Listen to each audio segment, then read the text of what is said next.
ये कहानी एक गांव की साधारण लड़की की है, जिसकी जिंदगी प्यार के एक मासूम एहसास से बदलती है। गांव की पगडंडियों पर साइकिल से स्कूल जाती काजल को किसी ने कभी खास नोटिस नहीं किया था। उसका चेहरा भोला था, आंखों में सपने थे और दिल में एक मासूम सा अरमान कि एक दिन कोई उसे भी समझे, उसे भी चाहे। लेकिन वो जानती थी कि उसकी दुनिया इतनी आसान नहीं है। काजल एक छोटे से गांव धनौरा की रहने वाली थी। उसके पिता रामलाल जी खेतों में मजदूरी करते थे और माँ घरों में काम। गरीबी की चादर में लिपटी जिंदगी में सपनों का खर्च नहीं उठाया जा सकता था। लेकिन फिर भी काजल सपने देखती थी, पढ़ाई के, कुछ बनने के और शायद किसी अपने के। काजल इंटर की छात्रा थी और सुबह 5 किलोमीटर दूर स्कूल पैदल चलकर जाती थी। वहीं एक लड़का था आरव, जो शहर से अपने चाचा के घर गांव आया था। वह स्मार्ट था, पढ़ा लिखा और सबसे बड़ी बात, विनम्र और शांत स्वभाव का। पहली बार काजल ने आरव को स्कूल के बाहर देखा था। वो वहाँ अपने छोटे भाई को लेने आया था। आरव की निगाहें जब काजल से टकराईं, तो उसे एक अजीब सी सादगी महसूस हुई। न ज्यादा सजा धजा रूप, न ही कोई दिखावा, बस एक मासूम मुस्कान और झुकी हुई निगाहें। कुछ ही दिनों में आरव और काजल की टकराहटें बढ़ने लगी। कभी स्कूल के बाहर, कभी गांव के कुएं पर पानी भरते वक्त। आरव अक्सर अपने भाई के बहाने बाहर आता और कोशिश करता कि काजल से बात कर सके, लेकिन काजल शर्मीली थी, वो ज्यादा बात नहीं करती। एक दिन जब काजल खेत की मेड़ पर बैठी पढ़ रही थी, आरव चुपचाप आया और पूछा, तुम्हारा नाम क्या है?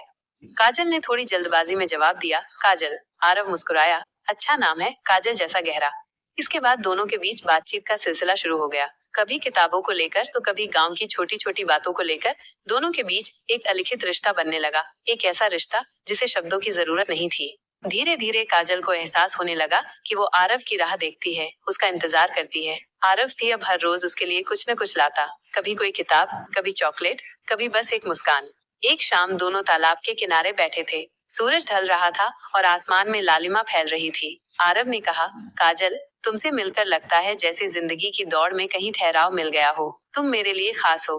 काजल की आंखों में नमी आ गई। वो कुछ नहीं बोली, बस मुस्कुरा दी।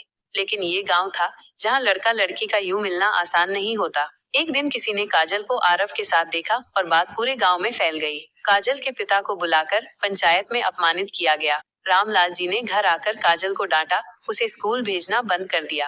काजल ने रो रो कर अपनी माँ से कहा, माँ, मैंने कुछ गलत नहीं किया, मैं बस उससे प्यार करती हूँ। माँ कुछ कह नहीं पाई, बस उसे सीने से लगा लिया।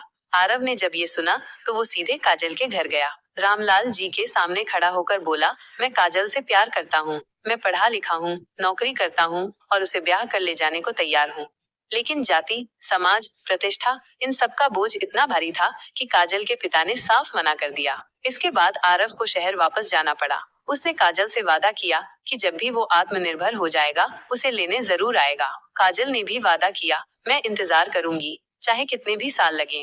वक्त बीतता गया, 1 साल, 2 साल। आरव की कोई खबर नहीं। काजल वापस खेतों में काम करने लगी, लेकिन हर शाम तालाब किनारे बैठकर आसमान की ओर देखती और दुआ करती। इस दौरान काजल ने हार नहीं मानी। उसने गांव की ही एक महिला से सिलाई सीखी और फिर धीरे धीरे औरतों के कपड़े सिलने लगी। लोग उसकी मेहनत की तारीफ करने लगे। उसने खुद को साबित किया, एक मजबूत, आत्मनिर्भर लड़की के रूप में। उसे अब भी आरव की याद आती थी, लेकिन उसने अपने जीवन को एक दिशा दे दी थी। कभी कभी कोई लड़का उसके लिए रिश्ता लेकर आता, पर वो हर बार मना कर देती, क्योंकि उसका दिल अब भी आरव के नाम था।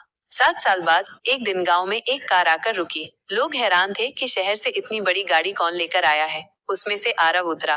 अब वो एक सरकारी अफसर बन चुका था। लोग उसे पहचान नहीं पाए, लेकिन काजल की आंखें उसे देखते ही भर आईं। आरव सीधा काजल के घर गया। रामलाल जी से हाथ जोड़कर बोला, बाबूजी, मैं आपके सामने फिर से खड़ा हूँ, पर इस बार एक नौकरी और इज्जत के साथ। अब भी क्या आप मुझे अपनी बेटी का हाथ देंगे? इस बार रामलाल जी की आंखों में भी नमी थी। उन्होंने चुपचाप अपनी बेटी का हाथ आरव के हाथ में रख दिया।